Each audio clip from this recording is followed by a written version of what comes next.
마태복음 28장 16절부터 20절 말씀입니다.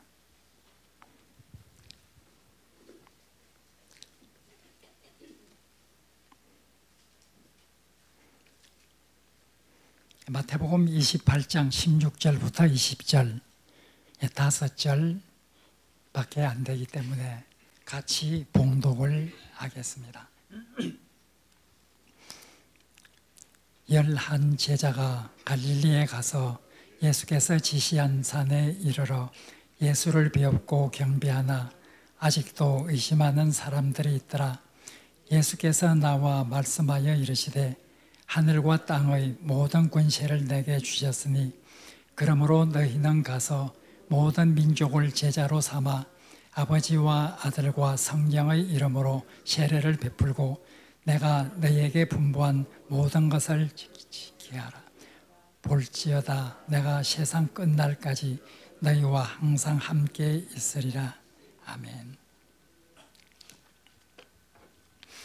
네, 지난 시간에 이어서 오늘 계속해서 마태복음에 나타난 예수님 이야기 같이 생각해 보고자 합니다. 우리 성경에는 4개의 복음서가 있습니다. 복음서는 예수님에 관한 이야기를 기록한 책들이죠.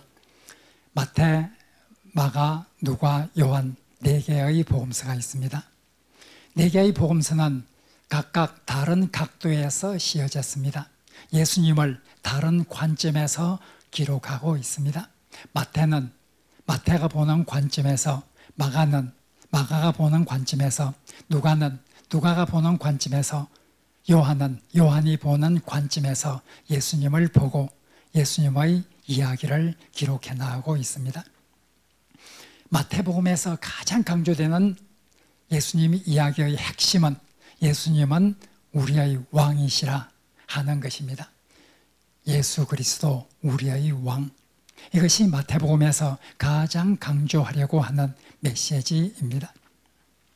마태복음은 지난 시간에 우리가 말씀드린 것처럼 제일 첫 번째로 예수님은 왕이라 하는 이 사실을 강조합니다. 마태복음 제일 첫 부분 1장 1절부터 17절에 나오는 계보 이야기를 보면 예수님은 왕이라 하는 것을 온통 강조하고 있습니다. 그리고 그 외에도 계속해서 마태복음 저자는 예수님은 왕이라 하는 것을 강조를 합니다. 마태복음 제자가 예수님은 왕이라 하는 것을 강조하면서 또한 강조하는 것은 예수님이 왕이라면 우리는 그의 백성이라는 말인데 그의 백성된 우리는 어떻게 살아야 하는가?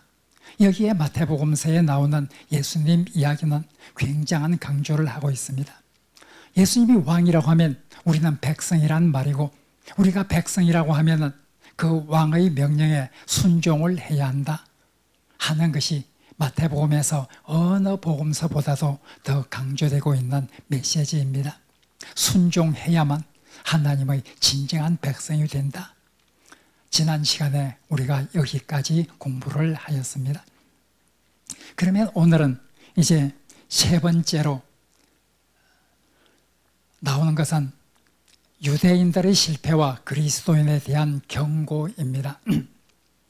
예수님은 왕이라, 왕에 대한 백성의 마땅한 의무는 순종이라, 이것을 강조한 마태복음서 저자는 세 번째로 강조하는 주제는 바로 유대인들은 그러면은 이렇게 순종을 하였는가? 예수님은 유대인의 왕으로 오셨습니다. 물론 예수님은 만왕의 왕이요 세계 모든 만민의 왕으로 오셨습니다. 그러나 1차적으로는 유대인의 왕으로 오셨습니다. 예수님은 유대 땅에 태어나셨습니다. 유대인들이 그렇게도 오래 기다리고 있던 메시아, 즉 왕으로서 탄생을 하셨습니다. 동방 박사는 그렇게 묻습니다. 유대인의 왕으로 나신 이가 어디 계시뇨? 우리가 별을 보고 그에게 경배하러 왔노라. 마태복음 2장에서 박사들은 유대인의 왕으로 나신 이가 어디 계시뇨? 예수님은 세계 모든 이들의 왕이지만 1차적으로는 유대인의 왕으로 오셨습니다. 그러면 예수님은 유대 나라에 살면서 유대인들을 향해서 바로 순종을 강조를 하였습니다.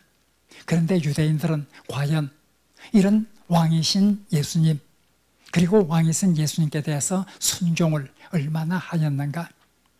마태복음서는 사복음서 중에서 이 유대 종교 지도자들, 유대인들은 철저히 실패했다 하는 것을 어느 복음서보다도 강조를 하고 있습니다. 유대인들은 완전히 실패를 합니다. 특별히 종교 지도자들, 서기관과 바리새인으로 일컬어지는 이런 종교 지도자들은 온전히 실패하고 맙니다. 그들은 순종하지 않았습니다. 하나님의 말씀에, 예수님의 말씀에 전혀 순종하지를 않았습니다. 마태복음 3장에 보면 세례 요한의 설교가 나옵니다. 세례 요한은 이런 종교 지도자들을 향해서 아주 강력하게 말하고 있습니다. 너희들은 독사의 자식들에 불과하다. 너희들은 아브라함의 자손이라 자랑하지 말라. 아브라함의 자손이라고 하면 아브라함처럼 순종을 해야 되는데 너희들은 순종을 하지 않고 있다. 회개에 합당한 열매를 맺어야 된다.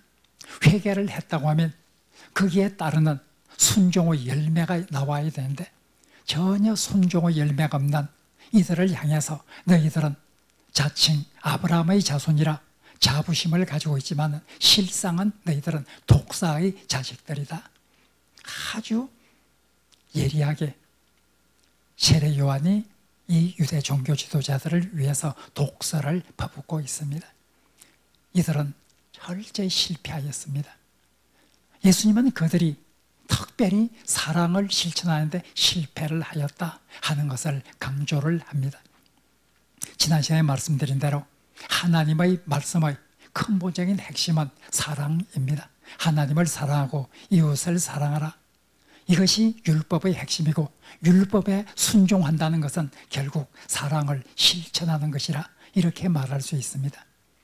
그런데 마태복음에 나오는 예수님의 이야기는 이 바리새인과 서기관들을 향해서 사랑 없는, 진실성이 없는, 외부로는 외형적인 모습은 정말 율법을 잘 지키는 것처럼 보일지라도 그들의 내면에 전혀 사랑이 없고 순종이 없다. 예수님은 바리새인과 서기관들을 향해서 마태복음 23장에서 말합니다. 너희들은 회칠난 무덤이다. 무덤을 회칠을 해서 아름답게 겉보기는 만들어 놓았을지라도 그 무덤 속에는 뼈와 더러운 것들로 가득 차 있다. 너희들은 회칠한 무덤이다. 겉으로는 율법을 지키는 것처럼 보일지라도 가장 중요한 사랑이 전혀 없이 너희들은 그렇게 살고 있다. 마태복음 23장 서기관과 바리새인들에 대한 책망에서 그렇게 말하고 있습니다.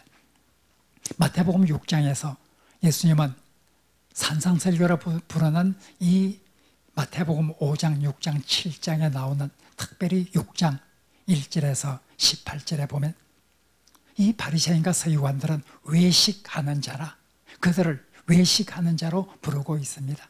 외식하는 자라는 것은 겉으로는 그럴듯해 보이지만 내면을 보면 전혀 다른 모습, 겉과 속이 다른 이런 사람들을 향해서 부를 때 외식하는 자라 이렇게 말합니다. 예수님은 서기관과 바리새인들을 향해서 너희는 외식하는 자라. 너희들이 구제를 열심히 한다. 바리새인과 서기관들은 열심으로 구제를 하였습니다.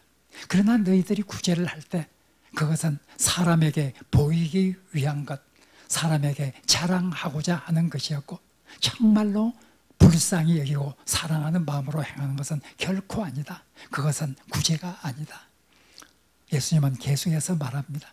너희들은 기도를 열심히 한다. 바리새인과 서기관은 하루에 3번씩 꼭 정한 시간에 기도를 했고 열심으로 기도를 하였습니다. 그러나 그들의 기도는 사람에게 보이기 위한 것이었고 하나님을 대상으로 해서 해야 될 기도가 사람을 의식하고 사람에게 보이기 위한, 사람에게 들려지기 위한 그런 기도에 지나지 않는다 하고 말하고 있습니다. 바리새인과 서기관들은 금식을 열심히 하였습니다. 1회에 2번씩 금식했습니다. 예수님은 너희들은 사람을 보이기 위해서 금식을 하고 있다. 금식은 하나님 앞에서 하는 것인데 너희들은 사람을 의식하고 금식을 하고 있다.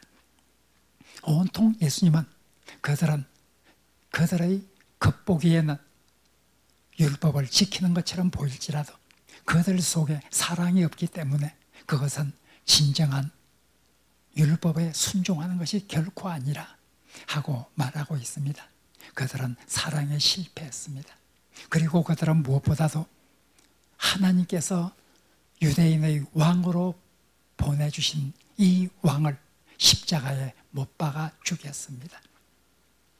십자가에 못 박아 죽일 때 어떻게 죽이나요? 그 머리에는 유대인의 왕이라 죄패가 붙어 있었습니다. 예수님은 유대인의 왕으로 오셨어요. 그런데 유대인의 왕이라고 한 이것이 죄가 되어서 십자가에 못 박아 죽이게 되죠. 유대인들은 빌라도를 향해서 십자가에 못 박아소서, 십자가에 못 박아소서 부르짖었고, 그래서 빌라도는 할 수 없이 십자가에 못 박게 하였습니다. 십자가에 못 박혀 고통하고 있는 예수 그리스도를 향해서 유대인들, 특별히 종교 지도자들은 다음과 같이 말합니다. 네가 유대인의 왕이라면 뛰어내리라. 네가 하나님의 아들이라면 뛰어내리라. 그러면 우리가 너를 하나님의 왕, 하나님의 아들로, 우리의 왕으로 그렇게 인정을 하겠다. 십자가에서 뛰어내리지도 못하는 그런 무능한 자가 어떻게 메시아가 될 수 있고 어떻게 하나님의 아들이 될 수 있느냐 하면서 십자가에 못 박힌 그 왕 예수 그리스도를 조롱하고 능욕을 합니다. 예수님은 지금 참된 유대인의 왕이기 때문에 죄에서 자기 백성을 구원하기 위해서 오신 왕이기 때문에 십자가에서 뛰어내릴 수가 없었습니다. 죄에서 구원하기 위해서는 십자가에서 죽어야 하기 때문입니다. 유대인은 바로 그것을 알지 못합니다. 예수님은 참된 왕이기 때문에 자기 백성의 죄를 위해서 십자가에서 뛰어내릴 수가 없었습니다. 그러나 십자가에서 뛰어내리지 않는 그것을 가지고 유대인들은 네가 그렇게 무능력한 존재로서 어떻게 하나님의 아들이라 말하느냐 이렇게 조롱을 합니다. 어떻게 유대인의 왕이 될 수 있느냐 하고 조롱을 합니다. 그들은 철저히 그들의 눈이 어두웠습니다. 십자가에 못 박아 결국 자기의 왕을 죽이고 말았습니다.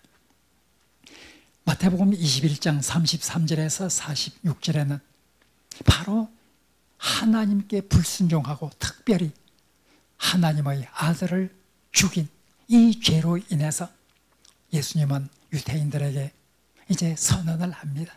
너희들은 순종하지 않음으로 인해서 하나님의 나라를 빼앗기게 되고 순종하는 그 나라의 열매를 맺는 백성들이 그 나라를 차지하게 될 것이다. 이것이 21장 33절에 46절에 나오는 악한 포도원 농부의 비유 핵심입니다. 순종하지 않았다. 결국 하나님의 아들마저도 죽이게 되었다. 이것으로 인해서 너희들은 하나님의 나라를 빼앗기게 될 것이다. 유대인들은 철저히 실패하였습니다. 유대인들이 실패를 한 이 내용은 왜 마태복음서 저자가 이렇게 열심으로 기록을 할까요? 유대인들은 순종에 실패했고 특별히 사랑에 실패해서 그들은 하나님 나라를 빼앗기고 말았다. 왜 이것을 강조할까요?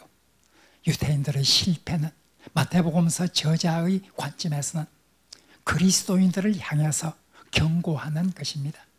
유대인들은 하나님의 백성이었습니다.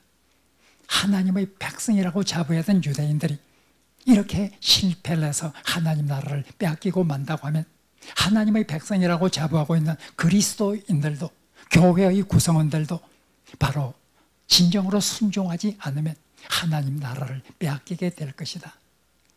이렇게 그리스도에 대한 경고 역할을 합니다. 바로 그리스도에 대한 경고. 하나님의 백성인 유대인의 실패는 하나님의 백성인 교회에 대한 경고 역할을 합니다. 유대인들이 하나님의 백성이지만 순종하지 않아서 순종에 철저히 실패해서 하나님 나라를 빼앗기고 말았다. 그리스도인들도 이것을 교훈으로 삼아야 한다. 이 유대인들의 이런 일을 그리스도인들 자신에게 주는 경고로 받아들여야 한다. 마태복음 제자는 이것을 강조하고 있습니다. 교회의 구성원이라 할지라도 마치 옛날 이스라엘 민족이 하나님의 백성이지만 그들이 순종하지 않아서 하나님 나라를 빼앗기고 말았던 것처럼 교회의 구성원들, 새로운 하늘의 백성들 가운데서도 바로 순종하지 않음으로 인해서 하나님의 나라를 빼앗기게 되는 이런 불행한 일이 있을 것이다 하는 경고의 역할을 합니다. 마태복음서는 이런 교회의 구성원 가운데서도 마지막 날 천국에 들어가지 못하는 사람들이 있을 수밖에 없다고 하는 것을 가장 명백하게 기록하는 복음서입니다. 사복음서 중에 교회에 대해서 경고를 가장 강력하게 하는 복음서가 바로 마태복음서입니다. 교회 구성원 중 많은 사람이 구원을 받지 못할 것이다. 이런 내용은 마태복음 곳곳에 나오고 있습니다. 대표적인 것이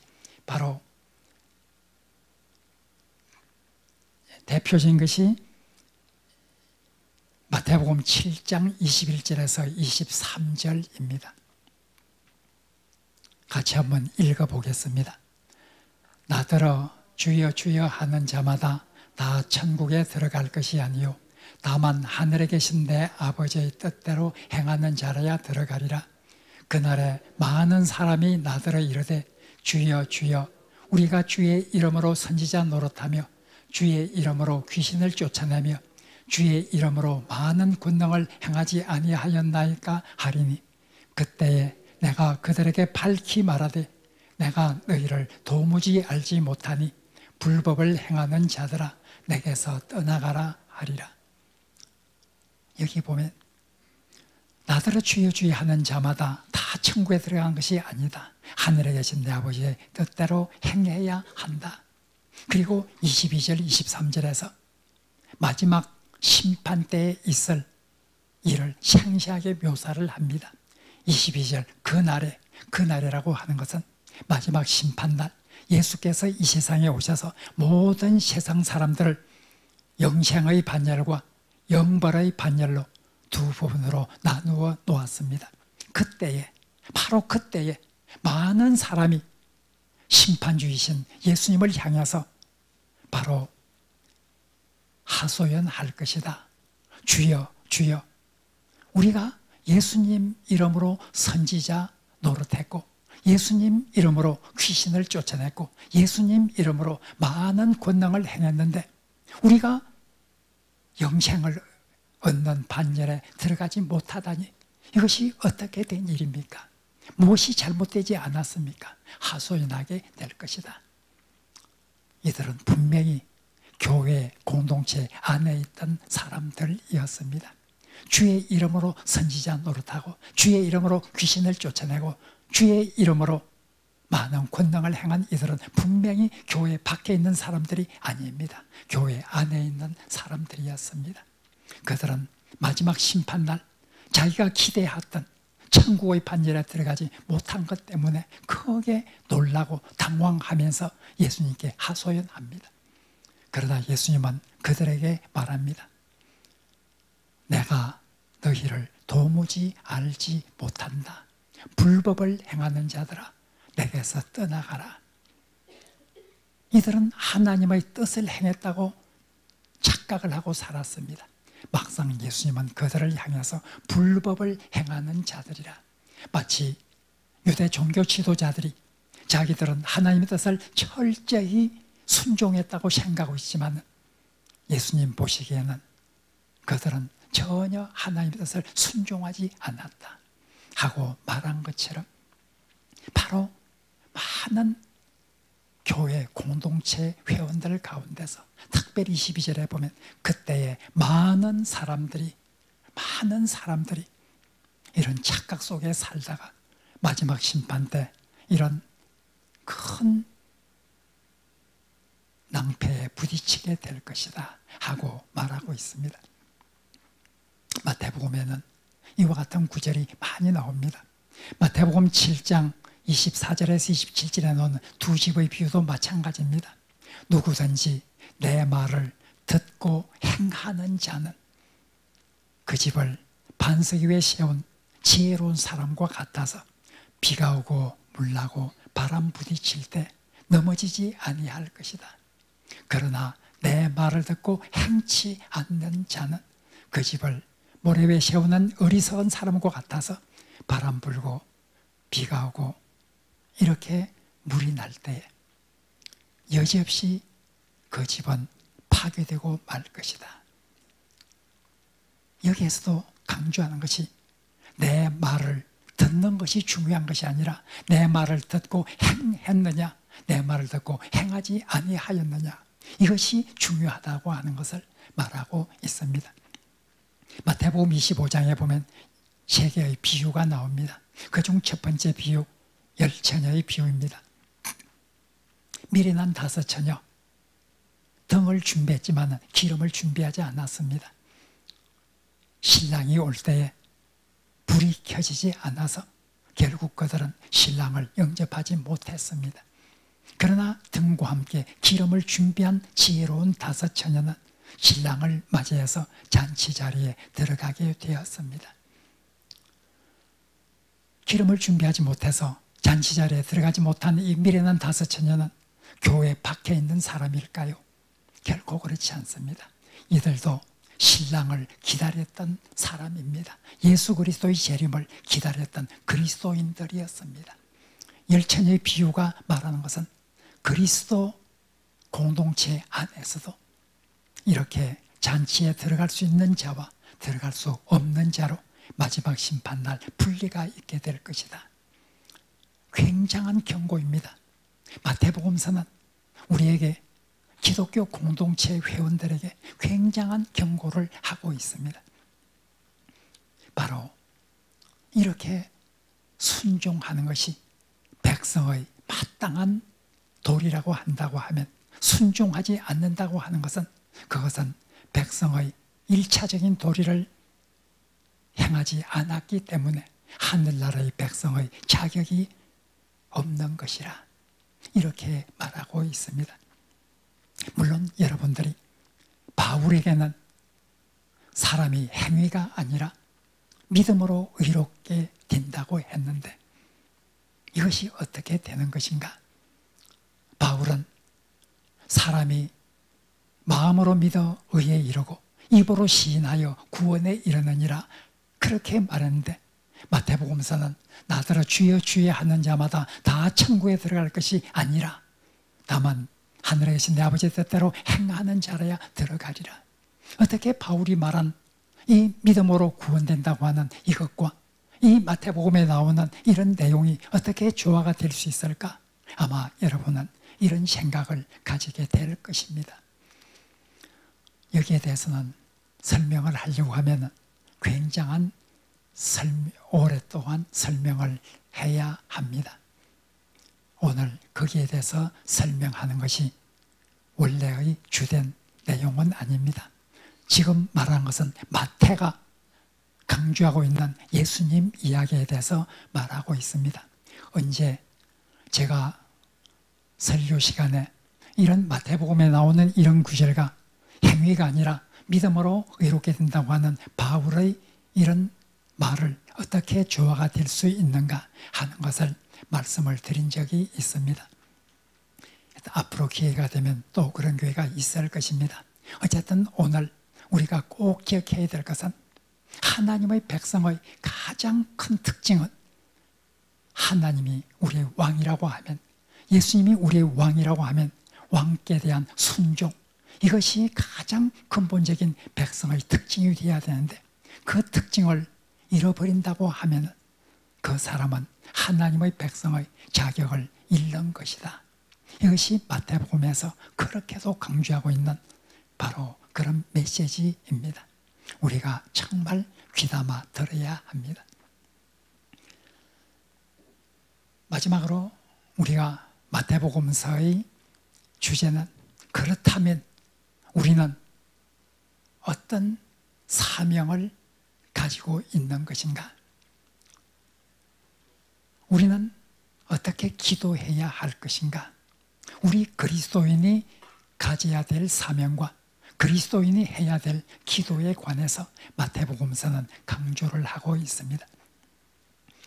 우선 그리스도의 사명은 오늘 읽은 본문에 잘 나와 있습니다. 지난 시간에는 마태복음 1장 1절부터 17절 마태복음의 가장 첫 부분을 읽었고 오늘은 마태복음의 가장 마지막 부분 결말에 관한 내용을 읽었습니다. 예수님께서 말씀하셨습니다. 하늘과 땅의 모든 권세를 내게 주셨으니 부활하신 예수님이 갈릴리에서 제자들을 만나서 말씀하시는 말씀입니다. 하늘과 땅의 모든 권세를 내게 주셨으니 누가 주셨다는 말일까요? 누가 주셨다고 하는 주어는 여기에 생략되어 있습니다. 주셨다고 하는 동사의 주어는 누구일까요? 내게 주셨다. 누가요? 하나님이. 바로 하나님께서 하늘과 땅을 다스리는 모든 권세를 내게 주셨다. 하늘과 땅을 다스리는 모든 권세. 바로 예수님은 유대인의 왕으로 1차적으로 세상에 오셨지만 예수님은 유대인의 왕에 국한되지 않습니다. 부활하신 예수님은 온 우주의 왕입니다. 하늘과 땅을 다스리는 권세, 하늘과 땅 모든 것을 다스리는 권세를 받은 예수님, 우주적인 왕입니다. 이 왕은 제자들에게 명령을 합니다. 그러므로 하는 이 단어가 매우 중요합니다. 그러므로, 즉 하늘과 땅을 다스리는 모든 권세를 잡은 우주적인 왕이기 때문에 이젠 유대인의 순종에 머무는 것이 아니라 온 우주 세상 만민이 왕에게 순종을 해야 한다. 예수님은 우주적인 왕이기 때문에 온 세상 사람들이 다 그 왕에게 순종을 해야 한다. 이것이 바로 마지막 말의 근본적인 내용입니다. 그러므로 우주적인 왕이기 때문에 그러므로 너희는 모든 민족을 제자로 삼아야 한다. 이 세상 모든 사람이 하나님의 말씀에 순종하도록 해야 한다. 여기에 보면 제자 삼으라. 이 마지막 18절에서 19절, 20절에 보면 특별히 19절, 20절에 보면 동사가 많이 나옵니다.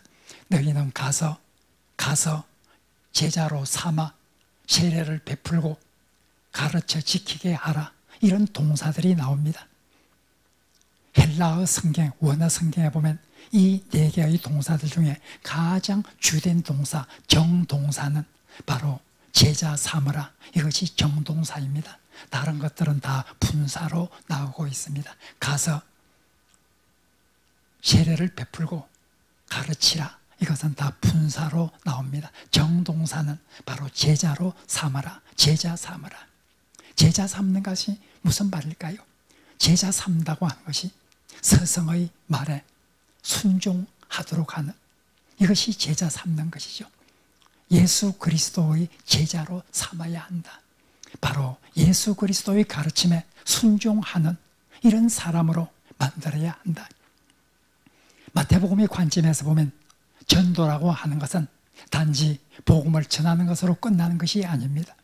마태복음의 관점에서 보면 전도라고 하는 것은 그 사람에게 복음을 전해서 예수 그리스도를 믿게 할 뿐만 아니라 예수 그리스도의 가르침에 순종할 수 있도록 그렇게 해야 된다. 그것이 제자 삼는 것이고 그것이 바로 하늘의 백성으로 만드는 것이라.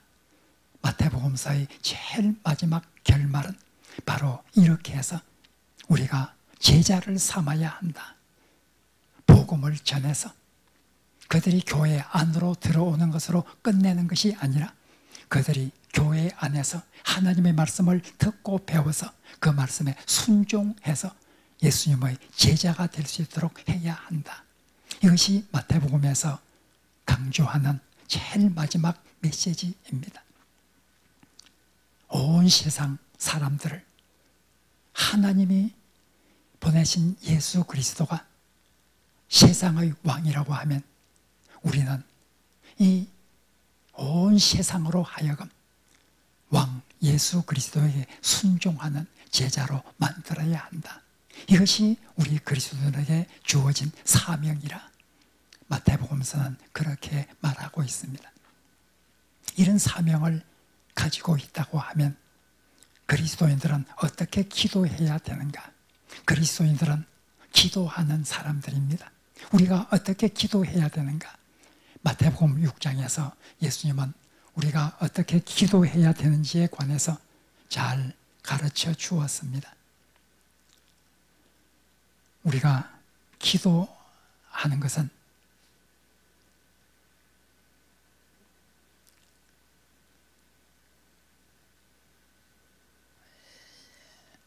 다음으로 넘어가지를 않는데요.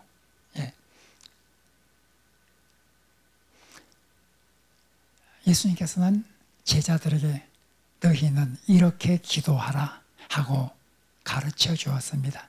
우리가 기도하는 주기도문이 바로 예수님께서 너희는 이렇게 기도하라 가르쳐 준 기도입니다. 그래서 주께서 가르쳐 주신 기도, 이런 의미에서 우리는 이것을 주기도문이라 이렇게 부르고 있습니다.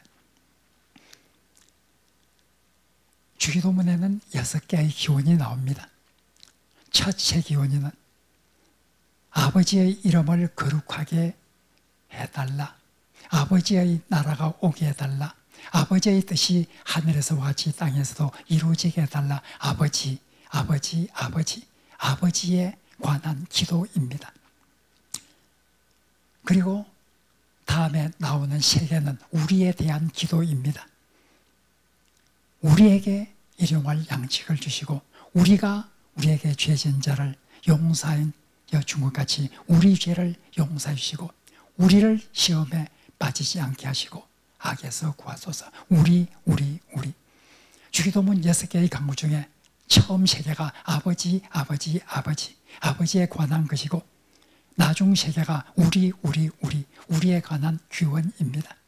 그런데 특별히 아버지에 관한 기원, 첫 세 기원은 이름이 거룩하게 해달라, 하나님의 나라가 오게 해달라, 하나님의 뜻이 하늘에서와 같이 땅에서도 이루어지게 해달라. 이 세 기도는 근본적으로 똑같은 내용을 담고 있습니다. 그것은 하나님이 영광을 받는 세상, 온 세상이 오직 하나님을 왕으로 삼고 그의 뜻에 순종하는 그런 나라가 이루어지게 해달라. 이것이 주기도문에서 첫 3개의 강구의 내용입니다. 그리스도인들은 기도할 때마다 무엇을 기도해야 하는가? 우리의 사명이 온 세상을 왕된 예수님의 제자로 만드는 것이라고 하면, 하나님의 제자로 만든 것이라고 하면, 하나님의 백성으로 만드는 것이라고 한다고 하면 우리의 기도도 온 세상이 하나님의 뜻에 순종하는 하늘나라의 백성이 되도록 해달라. 이것이 우리의 기도가 되어야 한다. 이 세상 모든 사람들로부터 하나님의 이름이 영광을 받으시는 그런 세계, 그런 나라, 그런 왕국을 꿈꾸며 기도해야 한다. 마태복음 저자는 우리에게 그렇게 말하고 있습니다. 결론적으로 말씀을 드립니다. 마태복음서의 가장 중심적인 주제는 예수 그리스도 우리의 왕이시라. 왕이신 예수 그리스도에게 순종을 해야 하고, 순종하지 않는 이런 백성은 하나님 나라의 백성으로서 자격을 잃게 될 것이다 하는 이런 메시지가 마태복음서의 가장 근본적인 메시지입니다. 오늘, 지난 수요일과 오늘 두 주 동안 우리는 마태복음에 나타난 예수님 이야기에서 가장 핵심적인 내용은 무엇인가 하는 것을 같이 공부하였습니다. 예수 그리스도 우리의 왕, 우리에게 요구되는 것은 왕께 대한 순종이라고 하는 것, 다시 한번 깊이 깨닫고 바로 실패한 그리스도인들이 아니라 순종함으로써 성공적인 그리스도인의 삶을 살아가는 이런 하늘의 백성이 되기를 간절히 바랍니다. 말씀을 생각하면서 같이 기도하겠습니다.